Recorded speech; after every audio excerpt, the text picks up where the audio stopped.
SJC-12162, Commonwealth v. Ricardo Barbosa, and SJC-12334, Ricardo Barbosa v. Commonwealth. Okay, so units, we have an emergency. Freeze all movement, secure all areas, clear all airways and intercoms. We have an emergency.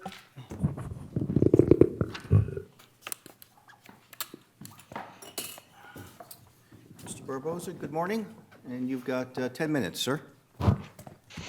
You may begin. You may begin. Good morning, Your Honor, Justices of the Court. How are we today? Good. If you'd lift your voice a little bit more loudly, you probably Yes, should Your Honor. remain seated, because if you stand, we probably can't see you. But if you keep your voice up. Good, thank you. Yes, Your Honor. I was just saying good morning to the Honorable Justices of the Quorum. It's a pleasure to be here. I've been waiting a great deal to discuss the issue that I've been studying and been fighting and battling for the last 5 years, since I was aware that they imposed this habitual criminal statute upon me. That's all I would like to focus on today, as I feel that this law is an abomination.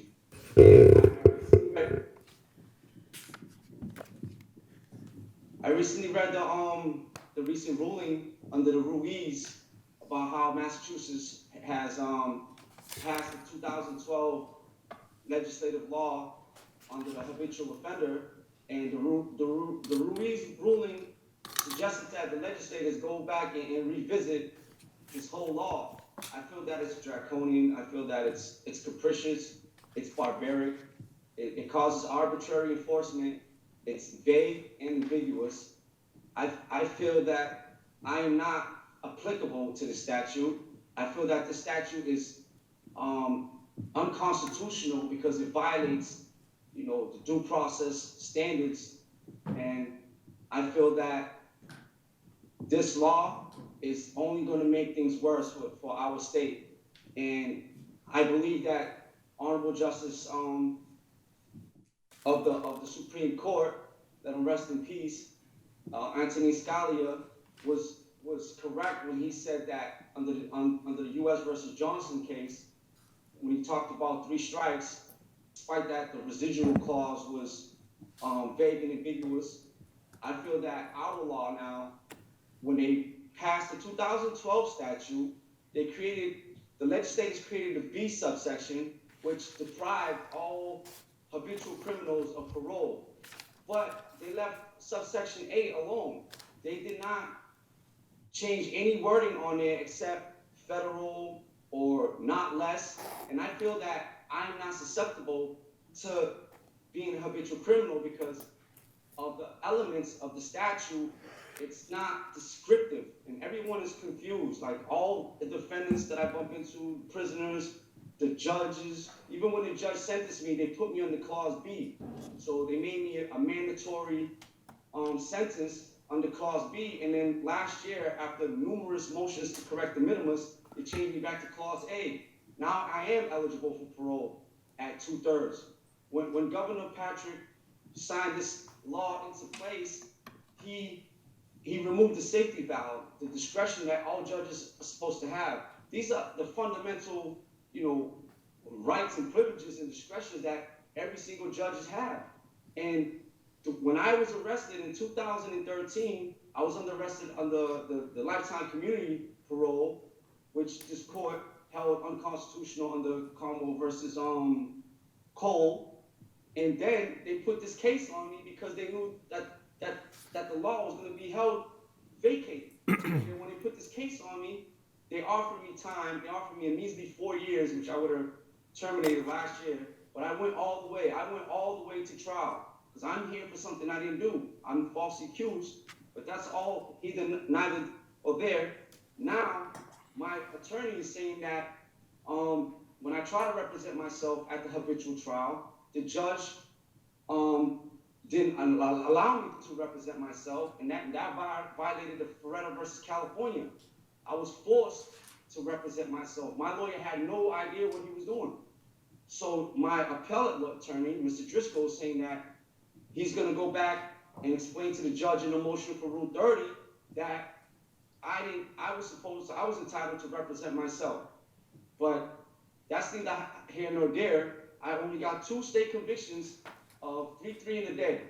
So my question to the court is, the language in the statute, the interpretation, I need your expertise on this because numerous guys are coming to me asking me for advice, and I keep saying it's going to get changed. And finally, under the Ruiz, after the Garvey decision, the court addressed it and realized how barbaric this can be. I mean, 3 pitches, 3 strikes, and you're out, like at a baseball game at the Red Sox, dealing with a person's life. I've lost my little brother, my grandmother, my mother's sick this morning. I've been up all morning stressing, despite that I wake up normally just to study and read the law, work on my appeal. This law, it sucks the life out of you and just makes you realize, wow, why didn't I just, get revenge out there, hold court in the streets? You know what I mean?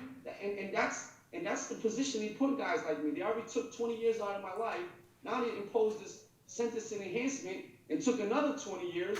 I mean, by the time I get out, I don't have no life left. And so with this law, it's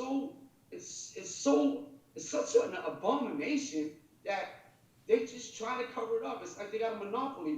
The legislators and the executive branch, which entitles the police to help the prosecutor and the parole, they got a monopoly on it. I mean, when defendants like me come up, and especially people who don't know nothing about the law, people in the general public, and they just, it puts them in a position where it's to kill or be killed situation. They got nothing else to lose. So in my sense, I feel that subsection clause A should be just blended in with clause B, because I only have 2 state convictions, 3 in a day.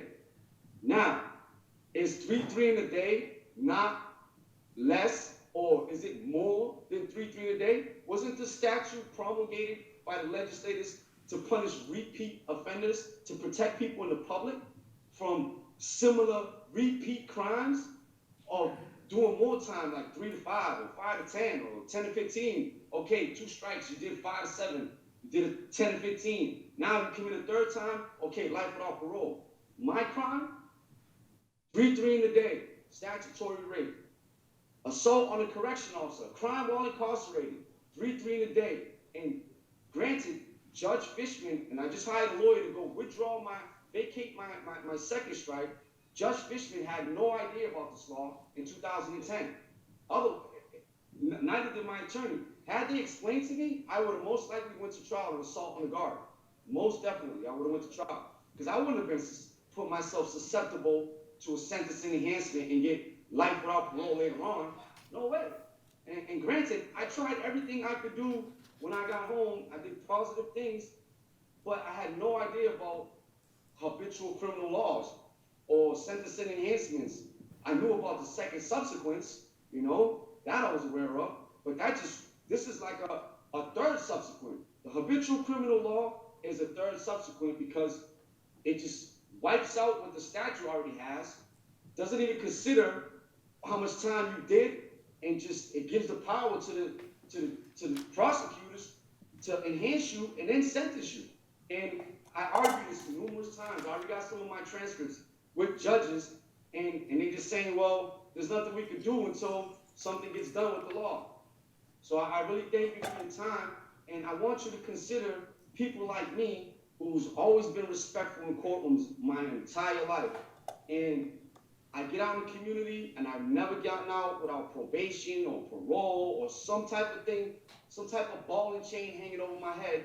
And I make my stupid decisions, and I come back to prison for dumb stuff. I've never hurt nobody. I've never shot, killed, stabbed, hospitalized, sold drugs to anybody. Those are the type of people that this law should punish.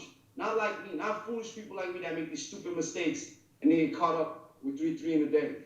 So I know my time is up. I ask you to really try to urge the legislators to make a change in this law, because it's making guys like me feel like we're hopeless. And at the end of the day, I want to live. I still have a lot of life left for me, and my family needs me out there. So I really appreciate your time and your consideration, And that's the only thing I was really focusing on when I was writing my petitions under 211 subsection 3, trying to get some type of relief, because they don't play fair in the courts. And I've just been fighting for my freedom, and I ask that you really, really search your soul about this law, because this law is just going to make this our beloved state even worse. All right, thank you, sir. Mr. McGee. Good morning, Chief Justice Jantz, Justices of the Supreme Court. My name is Michael McGee. May it please the Court. The defendant filed 2 interlocutory petitions under Chapter 211.3, which were denied. He now appeals under Supreme Judicial Court Rule 221. The single justices properly exercised their discretion in denying the defendant's petitions, and the Commonwealth respectfully requests the Court affirm those judgments. Now, he still, of course, has his direct appeal, That's correct, Your Honor. and for that he has counsel. He does. He has at least one counsel. I'm aware of Mr. Driscoll is seeking to file a second motion for new trial. Mr. Barbosa's trial counsel filed a motion for new trial shortly after the trial. Mr. Driscoll filed, Attorney Driscoll filed a motion for funds for an investigator to investigate the investigation from the trial on Friday. I received notice of that. I'm also aware through pleadings in a related appeal that Attorney DeJunes is representing the defendant, or was representing the defendant, and was hired by the defendant's family. So if we were to affirm the single justice, those cases, of course, would still proceed. That's correct, Your Honor. And it's my understanding, my memory, that we have not yet heard any case involving the 2012 law. Excuse me? We've not yet heard any case in which there was a conviction for the 2012 habitual criminal law. This will be the first time that we will have reached that statute. That's correct, Your Honor. All right. Anything else you wish to present to us? No, Your Honor. Any other questions? If not, thank you. Thank you very much. Mr. Barbosa, thank you.